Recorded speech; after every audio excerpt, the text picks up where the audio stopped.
Hi everyone, I'm Nick with Nick D Realty, and I am here to talk about why the market is so crazy. Whether you're looking to buy or sell right now, or if you're just scrolling through Zillow, I'm sure you've noticed that it is insane. Everybody's offering way over, there's no houses. So anyway, we'll explain what's going on.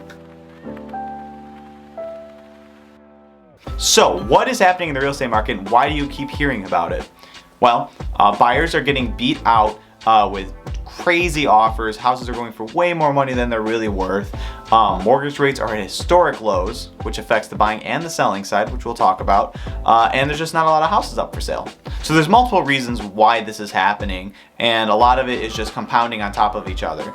First, let's start with what you probably learned in your high school economics class, the supply and demand chart. So, when supply goes up, demand goes down. When supply goes down, demand goes up. So we're at that point right now where the supply is way down and demand is way high. And there's a couple different reasons why this is happening. Just this past month, house prices were at a median of $375,000, which is up 17.2% compared to last year. In February, we had the lowest sales since September of 2020, which September is historically one of the lowest months in real estate. So why isn't anybody selling their home? Well, the obvious reason is because of the pandemic. A lot of people didn't want strangers walking through their homes. But another reason is that they also can't buy a house. It's a vicious cycle. Even though their home's gonna sell for way higher than it's actually worth right now, they still have a difficult time finding a house for themselves. But also low interest rates. So even though low interest rates obviously help a buyer, it also helps our sellers, because instead of competing in this very competitive market, why can't I just refinance my home for 3%, 2.5%, and bring my mortgage payment down a little bit? And lastly, what I'm going to touch on a lot more is new constructions. When you hear about new constructions today, you think fancy. You don't think middle of the road, first time home buyer home. You've probably noticed that most homes were built around the 1950s and 1960s that are available for first-time home buyers. And big reason for that is that was the period of economic growth in the United States, and they decided to build a bunch of new construction. The median price for a new construction is $350,000 roughly, compared to what a first-time home buyer would want to buy, maybe something around $150 to $250. And on top of that, builders aren't building homes at the same rate that they used to. Today, Freddie Mac estimates that we are short of 3.8 million homes to supply the country's demand for housing. About 4.8 million millennials will be turning 30 this year and will continue to do so for the next 30 years. Everybody's biggest concern is the market going to be able to keep up?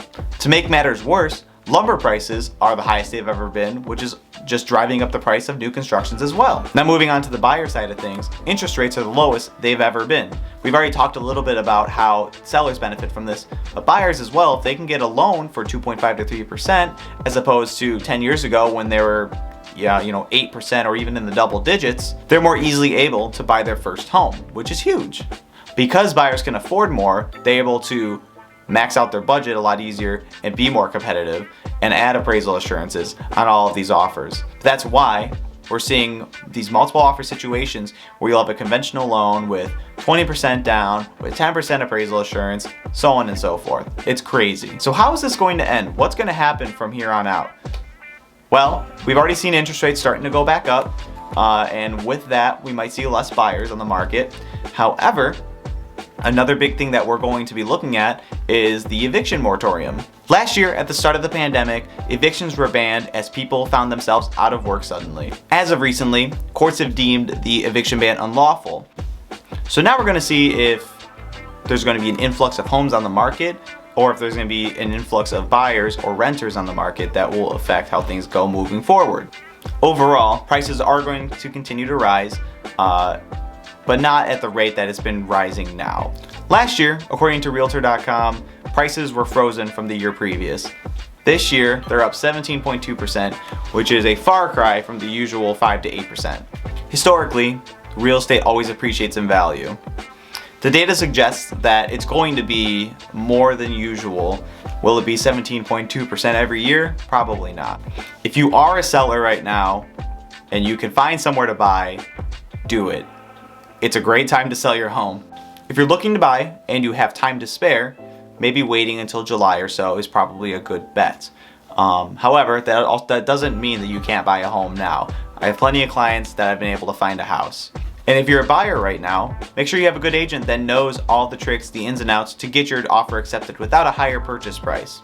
There's things like appraisal assurances, free occupancy, things of that nature, which I will be making a video about shortly.